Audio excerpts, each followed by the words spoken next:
ಸಚಿವ ಡಿ ಸುಧಾಕರ್ ನಿಧನಕ್ಕೆ ರಾಜಕೀಯ ನಾಯಕರು ಸಂತಾಪವನ್ನ ಸೂಚಿಸುತ್ತಿದ್ದಾರೆ. ಡಿಸಿಎಂ ಡಿಕೆ ಶಿವಕುಮಾರ್ ಸೇರಿದಂತೆ ಹಲವು ಸಚಿವರು ಸಂತಾಪವನ್ನ ಸೂಚಿಸಿದ್ದಾರೆ. ಸಚಿವ ಡಿ ಸುಧಾಕರ್ ಅವರ ನಿಧನ ಅತೀವ ದುಃಖವನ್ನ ಉಂಟು ಮಾಡಿದೆ. ಉತ್ತಮ ರೀತಿಯಲ್ಲಿ ಜನಪರ ಸೇವೆಯನ್ನ ಮಾಡಿದ್ರು. ಭಗವಂತ ಡಿ ಸುಧಾಕರ್ ಅವರ ಆತ್ಮಕ್ಕೆ ಚಿರಶಾಂತಿ ನೀಡಲಿ ಹಾಗೂ ಕುಟುಂಬಸ್ಥರಿಗೆ ದುಃಖ ಭರಿಸುವ ಶಕ್ತಿ ನೀಡಲಿ ಅಂತ ಡಿಸಿಎಂ ಡಿಕೆಶಿ ಅವರು ಸಂತಾಪವನ್ನ ಸೂಚಿಸಿದ್ದಾರೆ. ಇನ್ನು ಸಚಿವ ಡಿ ಸುಧಾಕರ್ ಅವರಿಗೆ ಡಿಸಿಎಂ ಡಿಕೆ ಶಿವಕುಮಾರ್ ಅವರು ರಾಜಕೀಯ ಗುರುಗಳಾಗಿದ್ರು. ಜೊತೆಗೆ ಡಿಕೆ ಶಿವಕುಮಾರ್ ಅವರ ಆಪ್ತ ಬಳಗದಲ್ಲಿ ಕೂಡ ಡಿ ಸುಧಾಕರ್ ಅವರು ಕಾಣಿಸಿಕೊಂಡಿದ್ರು. ಸದ್ಯ ಈಗ ಸಚಿವ ಡಿ ಸುಧಾಕರ್ ಅವರ ನಿಧನಕ್ಕೆ ಡಿಕೆ ಶಿವಕುಮಾರ್ ಸಂತಾಪವನ್ನ ಸೂಚಿಸಿದ್ದಾರೆ. ಉತ್ತಮ ರೀತಿಯಲ್ಲಿ ಜನಪರ ಸೇವೆಯನ್ನ ಮಾಡಿದ್ರು.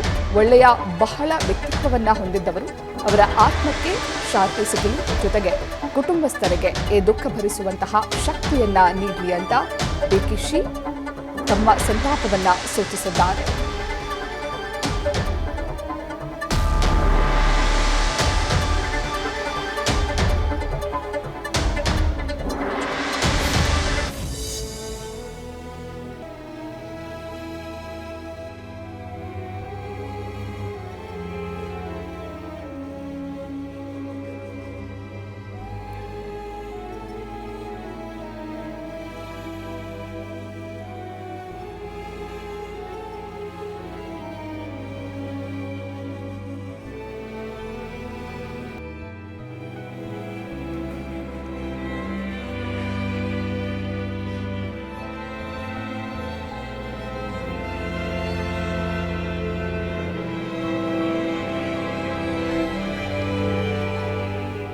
ಚಳ್ಳಕೆರೆಯ ಶಾಸಕರು, ಚಿತ್ರದುರ್ಗದ ಉಸ್ತುವಾರಿ ಸಚಿವರು ಹಾಗೂ ರಾಜ್ಯದ ಯೋಜನಾ ಹಾಗೂ ಸಾಂಖ್ಯಿಕ ಇಲಾಖೆಯ ಸಚಿವರು ಆಗಿದ್ದಂತಹ ಡಿ ಸುಧಾಕರ್ ಅವರು ವಿಧಿವಶರಾಗಿದ್ದಾರೆ.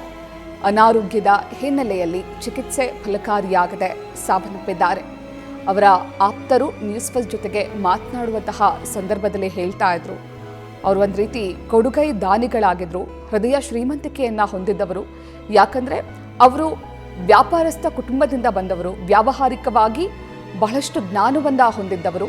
ಕೇವಲ ರಾಜಕೀಯವಾಗಷ್ಟೇ ಅಲ್ಲ, ವ್ಯಾವಹಾರಿಕವಾಗಿ ಕೂಡ ಅವರು ತುಂಬ ಉತ್ತಮ ಸ್ಥಾನದಲ್ಲಿದ್ದರು. ಇನ್ನು ಅವರ ಕ್ಷೇತ್ರದ ಯುವಕರು ಏನಾದರೂ ಬಿಸ್ನೆಸ್ ವಿಚಾರದಲ್ಲಿ ಅತೀವ ಆಸಕ್ತಿಯನ್ನ ಹೊಂದಿದ್ರೆ ಅವರಿಗೆ ಬಹಳಷ್ಟು ಸಹಾಯವನ್ನ ಮಾಡ್ತಾ ಇದ್ರು. ಎಲ್ಲದಕ್ಕಿಂತ ಮುಖ್ಯವಾಗಿ ಮಕ್ಕಳ ಶಿಕ್ಷಣಕ್ಕೆ ಬಹಳ ಒತ್ತನ್ನು ನೀಡ್ತಾ ಇದ್ರು. ಯಾವುದೇ ಜಾತಿ, ಯಾವುದೇ ಸಮುದಾಯ ಅಥವಾ ಯಾವುದೇ ಪಕ್ಷದ ಬೆಂಬಲಿಗರಾಗಿದ್ರೂ ಕೂಡ ಯಾವುದನ್ನೂ ಲೆಕ್ಕಿಸದೆ ಮಕ್ಕಳ ವಿದ್ಯಾಭ್ಯಾಸಕ್ಕೆ ಅವರು ಬಹಳಷ್ಟು ಸಹಾಯವನ್ನ ಮಾಡಿದ್ರು ಅಂತ ಹೇಳಿದ್ರು.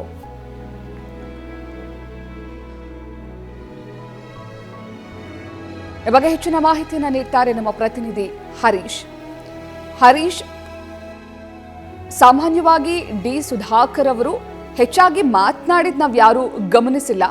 ಆದರೂ ಕೂಡ ಅವರ ಆಪ್ತರು ಹೇಳ್ತಾ ಇದ್ರು, ಅಂದ್ರೆ ಬಹಳ ಹ್ಯೂಮರಸ್ ವ್ಯಕ್ತಿ, ತುಂಬಾ ಎಲ್ಲರ ಬಗ್ಗೆ ಕಾಳಜಿಯನ್ನ ವಹಿಸ್ತಾ ಇದ್ರು ಅಂತ. ಸದ್ಯ ಬೆಳ್ಳಂಬೆಳಗ್ಗೆ ಅವರ ಕಾರ್ಯಕರ್ತರಿಗೆ ಹಾಗೂ ಅವರ ಬೆಂಬಲಿಗರಿಗೆ ಅರಗಿಸಿಕೊಳ್ಳಲಾಗದೇ ಇರುವಂತಹ ಸುದ್ದಿ ಇದು. ಈ ಬಗ್ಗೆ ಹೆಚ್ಚಿನ ಮಾಹಿತಿಯನ್ನ ನೀಡ್ತಾ ಹೋಗೋದಾದ್ರೆ ಹರೀಶ್. ಪ್ರತ್ಯಕ್ಷ ಡಿ ಸುಧಾಕರ್ ಅವರ ನಿಧನ ಅಭಿಮಾನಿಗಳು ಮತ್ತೆ ಕಾಂಗ್ರೆಸ್ಗೆ ಕೂಡ ದೊಡ್ಡ ಮಟ್ಟದ ನಷ್ಟವನ್ನು ಉಂಟು ಮಾಡಿದೆ. ಮುಂಜಾನೆ ಇವತ್ತು ಕಿಮ್ಸ್ ಆಸ್ಪತ್ರೆಯಲ್ಲಿ ನಿಧನರಾಗಿದ್ದಾರೆ. ಅವರಿಗೆ 66 ವರ್ಷ ಆಗಿತ್ತು. ಪತ್ನಿ, ಪುತ್ರ, ಪುತ್ರಿಯನ್ನ ಆಗಲಿದ್ದಾರೆ. ಆದ್ರೆ ಅವರು ಒಂದು ಜನಾನುರಾಗಿಯಾಗಿ ಕೆಲಸ ಮಾಡಿದ್ರು. ಸಿದ್ದರಾಮಯ್ಯವರ ಸಂಪುಟದಲ್ಲಿ ಕೂಡ ಯೋಜನಾ ಸಾಂಖ್ಯಿಕ ಸಚಿವರಾಗಿ ಕೆಲಸವನ್ನ ಕೂಡ ಮಾಡ್ತಾ ಇದ್ರು. ಅವರು ಸಾಕಷ್ಟು ಕೂಡ ಜನಪರ ಕೆಲಸಗಳನ್ನ ಕೂಡ ಮಾಡ್ತಾ ಬಂದಿದ್ರು. ಆದ್ರೆ ಅನಾರೋಗ್ಯದ ಕಾರಣಕ್ಕಾಗಿ ಅವರು ಆಸ್ಪತ್ರೆಗೆ ದಾಖಲಾಗಬೇಕಾಯಿತು. ಅಂದ್ರೆ ಮೊಣಕಾಲಿನ ಚಿಕಿತ್ಸೆಗೆ ಸಂಬಂಧಪಟ್ಟಂಗೆ ಆಸ್ಪತ್ರೆಗೆ ದಾಖಲಾಗಿದ್ರು, ಮಣಿಪಾಲ್ ಆಸ್ಪತ್ರೆಗೆ. ಸೊ ಅಲ್ಲಿ ಲಂಗ್ಸ್ ಇನ್ಫೆಕ್ಷನ್ ಆಗಿರುವಂತದ್ದು ಅವ್ರಿಗೆ ಪತ್ತೆ ಆಗಿದೆ.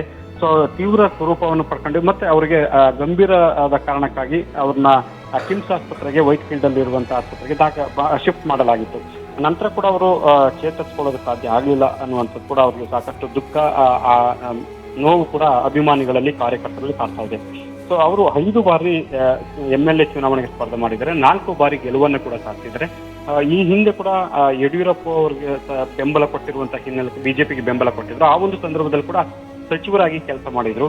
ಸೊ ಹಾಗಾಗಿ ಈಗ ಯೋಜನೆ ಮತ್ತು ಸಾಂಖ್ಯಿಕ ಸಚಿವರಾಗಿ ಕೂಡ ಕೆಲಸ ಮಾಡ್ತಾ ಇದ್ರು. ಒಂದು ಕಾಂಗ್ರೆಸ್ ಪಕ್ಷದಲ್ಲಿ ಕೂಡ ಈಗ C M Siddaramaiah, D K Shivakumar, AICC ಪ್ರಧಾನ ಕಾರ್ಯದರ್ಶಿ ಆಗಿರ್ಬೋದು, ಮತ್ತೆ ರಾಜ್ಯ ಕಾಂಗ್ರೆಸ್ ಉಸ್ತುವಾರಿ ರಣದೀಪ್ ಸಿಂಗ್ ಸುರ್ಜೇವಾಲಾ ಆಗಿರ್ಬೋದು, ಕಾಂಗ್ರೆಸ್ನ ಹಲವು ಸಚಿವರು, ಶಾಸಕರು ಎಲ್ಲರೂ ಕೂಡ ಸಂತಾಪವನ್ನು ಸೂಚಿಸಿದ್ದಾರೆ.